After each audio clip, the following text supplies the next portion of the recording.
A very good morning, dear class 7, and welcome in our social science class. This is Shashi, your social science teacher. As we completed block 3, today we are going to start new block 4, the Arab and Turkish invasions. And in this block, first we will start lesson plan 1, the advent of the Arabs. So before starting the new block, we will quickly revise block 3.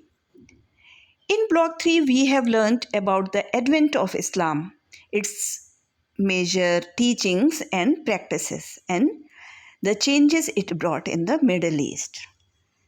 We have learned about the development of Indo Islamic culture in the Indian subcontinent. So, children, give me answer of this question. What do you think? What do you understand by the word invasion? Invasion is an act of invading. Invasions are military attacks. Okay? So why do some groups invade regions? These invasions are military attacks usually to occupy territories or to acquire wealth from a region.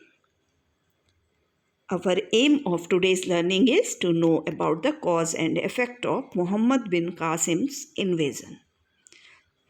So children, be ready with all the resources. Workbook, content book, notebook and stationery. Keep all the things with you. Sit in a calm place with your partner.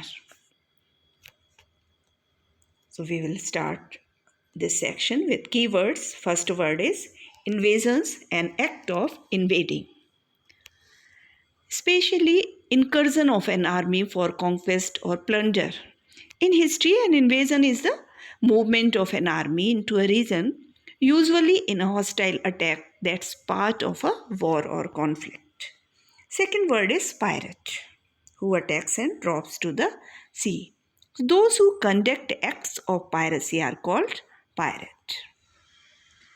And the third word is jizya. It was an Islamic tax, historically a tax paid by non-Muslim populations to their Muslim rulers. So today we will learn about one of the earliest invasions that took place in early medieval India. So children, look at the map. Map is in your content book also. So open page 30 of your content book. And the map is also in the next slide. So look at the map and identify the region of Sindh. Which region lies to the west? What do you notice, children? As in the map, Sindh region is very clear. And what is to the west of this region? Iraq and Caliphate. It is the Arabian desert and birthplace of Islam. Arab traders came to India and some Arab traders settled by the western coast of India as trade was conducted through the sea route. Sindh was also the part of India. Now in present it is Pakistan. This route, this sea route was unsafe due to the presence of pirates around the Sindh region. Despite repeated requests from the ruler of Sindh, Raja Dahir did not help to resolve the problem of the Arabs. The region of Sindh and Multan was also an important link to the ancient Silk Route. Muhammad bin Qasim, because of these reasons, Muhammad bin Qasim was a wise statesman. So he defeated Raja Dahir to conquer the Sindh region and captured the region of Sindh. So I think you got the answer. Now children, bonus question of the day is who invaded the region of Sindh? And the answer is very easy. I hope you know this answer. Okay, now First, you read the section, and the section, the advent of the Arabs. So open page 29, read the section. So for this, you have to pause the video. After reading the section, come back and join me again and be ready to give the answer of this question. Who were the Arabs? The traders from the region of the Arabian desert were referred to as Arabs. And the next question is, what kind of relation did they have with the Indian rulers? The Arabs and Indian rulers had trade relations. And who was Raja Dahir? Raja Dahir was the ruler of Sindh region. And the image of Raja Dahir is here.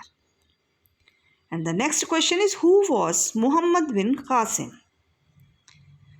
As it is written here, nephew of the governor of Iraq and also the conqueror of Sindh, and he conquered the Sindh in 712 AD.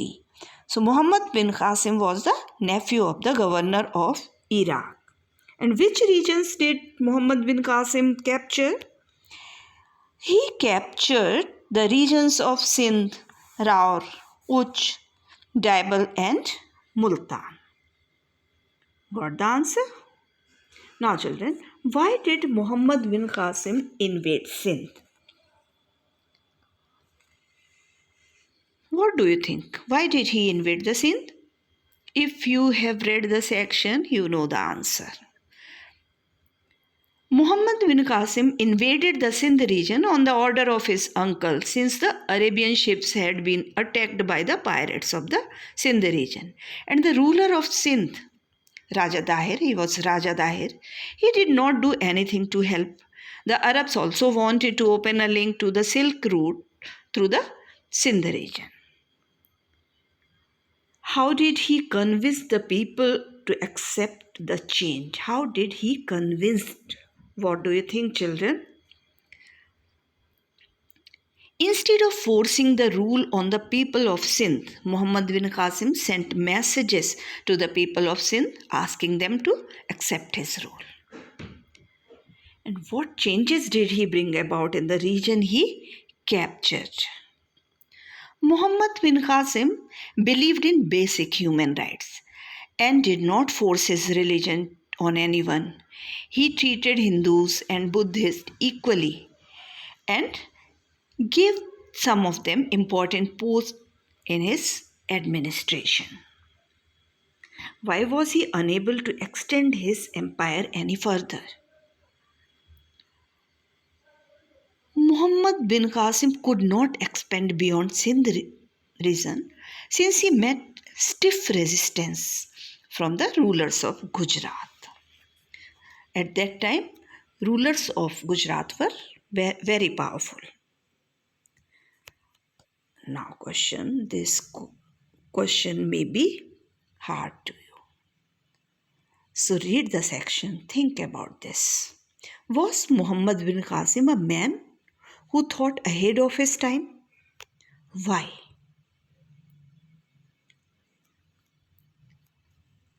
Yes, he was ahead of his time. Really. Because Muhammad bin Qasim could be referred to as a man ahead of his time. In history, we rarely come across a foreign ruler asking his subjects to accept his rule, treating everyone equally, and not forcing his religion on anyone. If non-Muslims had to pay a tax called the jizya, so were the Muslims asked to pay zakat. Muhammad bin Qasim also appointed men of talent in his governorship, irrespective of their religion. So, what were the features of Muhammad bin Qasim's rule? He believed in basic human rights. He did not force his religion on anyone.